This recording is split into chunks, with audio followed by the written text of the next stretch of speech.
Fair, shared and sustainable open access for all. That's not much to ask for, is it?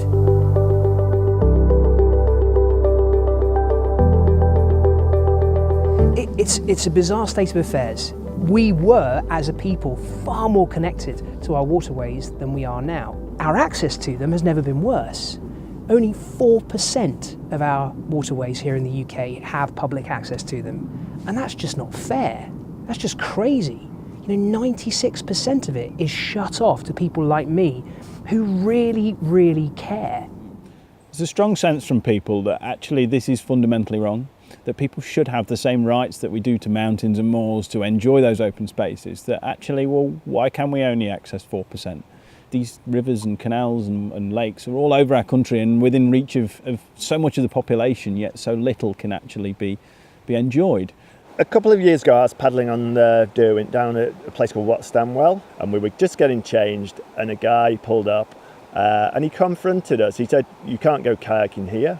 You're just not allowed. There's fishermen, it's very dangerous. We go very quick and we might knock a fisherman over." Well, he was actually almost bullying us not to be there, and he had no right whatsoever to do that. I've certainly experienced and I've seen other people experience a full range of things, everything from verbal abuse to threats of violence, being actually chased down the river. Yeah, actually people driving cars and running down the side of the river to try and shoo paddlers off, leaving like tacks and drawing pins in the car park to puncture tyres, all sorts of anything you could think of to actually restrict people trying to get on the water. I've been to rivers that have had barbed wire strung across them. I've had full cans of lager chucked at my head while I've been paddling. I've even had anglers deliberately cast their hooks at me and try and tug me into the water. So I've seen firsthand the conflicts that can occur, and I'd love to find a solution to that. You could stop the harassment, or if you like, give yourselves the validity to stop the harassment by recognising the right of navigation on all rivers. We can actually trace the right of navigation right back to Roman times. So there's no question in our minds, it's all there in statutes. Nobody's produced the statute to repeal it. And I think for the government just to recognise that, then they can say, well look, these people are entitled to be doing what they're doing. You can't keep on harassing them. The position on access in rivers has been unclear for some time, and different parties have different views, and we think the time's right now for us all to share the same view. The reality is the lack of clarity has led to conflict. Conflict happens on rivers, and fishermen and anglers and swimmers and canoeists and paddlers find themselves in disagreement, and we think it's time for change. We also know that new people coming into canoeing and paddle sport find the position very unclear and confusing. So let's take the opportunity to make it really clear, to clarify the position and to show that everybody can have open and fair and shared access on rivers. Rivers are just the life of the land. They formed it, but they are kind of these corridors of wildlife. The more people kind of can access the rivers and learn about them as well. I think that's kind of one of the things, because you do learn about the water when you're canoeing. I think the disconnect that we're starting to see with people in the natural environment, where more and more people spend their time in urban environments and not enjoying these natural spaces, whether that's because they don't feel like they have access to it or what. But it's very dangerous because it sets a precedent for future generations, and our future generations are the people who are going to be the custodians of the rivers and the mountains and the moors. And it's important that they actually understand what it's like to experience those places. People protect what they love, but they only love what they know. So if people are connected to these environments, they're going to want to protect them, but they're also going to see the threats that they're facing. So at the minute, I think with plastic pollution, it's oftentimes seen as a very coastal problem, either a coastal or out in the big wide ocean problem, but it's not. 80% of it's coming from inland.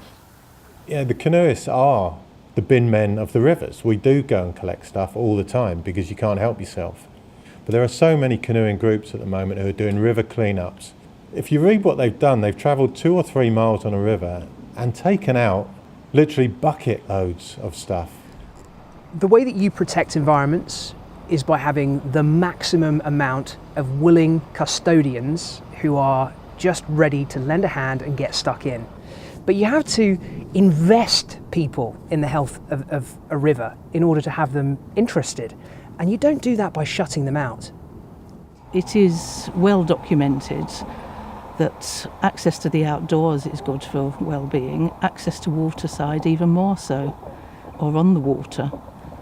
You do need to consider the entire public in this, not just what sort of boat you paddle, what sort of sport you do. It's not a matter of that, it's got to be the public. I think for me, being on the water is freedom. It's a release of, everyday stresses and strains. I feel able-bodied in my boat, to be honest, as I'm paddling along. And I think access is even more important for people that may have disabilities or mobility issues.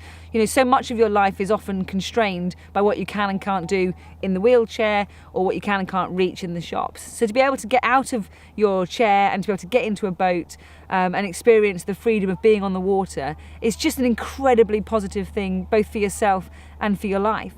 Getting on the water's great for people, and we see it all the time. We hear the case studies, we see the evidence that just to get out helps with mental health, it helps with physical well-being, and the more people that can do it and the more often they can do it obviously is contributing not only to the strategy but also to the wider government strategy of health and well-being. And we want more people more active on the waterways, and that's why this piece of work is so very important. So this country now is in the midst of an obesity epidemic. We have diabetes massively on the rise, all kinds of problems for young people, many of which can be solved through exercise and for being outdoors. But if they don't have a waterway near them that is open to use, then it's not possible. Think about what we could achieve. Think about all that, pretty much for nothing we could give to our young people, and all of the problems in our society that could solve. And just please, please, please throw yourselves behind this. The situation isn't going to get any better if we maintain the status quo. It's really important now that for future generations, this is a gift that we can give them, that my children and their children know that they are able to access the waterways, to enjoy these spaces. Fair, shared and sustainable open access for all.